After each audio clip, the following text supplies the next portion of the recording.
You had a column in the Toronto Sun recently fighting on a different battlefront. You said this carbon tax debate is just about shoveling money into governments. Is that, you express it? Yeah, well, my progression in the last 6 years has apparently been from being called a climate denier to now being too green for the green. That's been my progression. What I did was I said, and I've said for some time, look, I'm not going to get into the argument about is it a hoax or not. Everybody has that opinion, but what's happening is that governments are going ahead with carbon pricing. So what I've started to learn about and read about and study and write about is, okay, if you're going to do a carbon pricing scheme, what's an honest carbon pricing scheme? What's a dishonest carbon pricing scheme?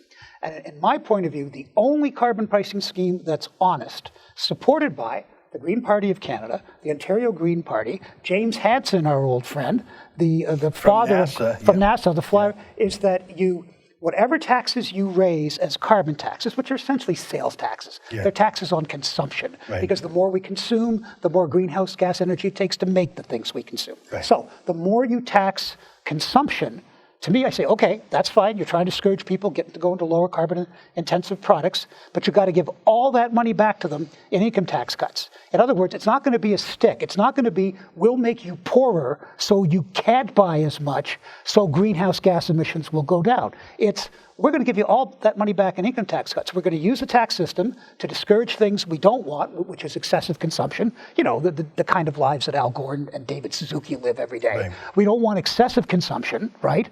But we're going to let you earn more. We're going to let you be more productivity. And actually, your standard can go up, because if you start making lower emission carbon choices in your life, the sales taxes you're paying will go down, and you'll be retaining more of your income. So what I'm saying is that if you're going to do this, this is the right way to do it. And that simple position, which is on the side of the angels, which is it should be revenue neutral, which most people, including yourself, believe it'll never be revenue neutral anyway. But I'm saying, look, if you want to be consistent, then it has to be revenue neutral. And now I'm getting attacked for that.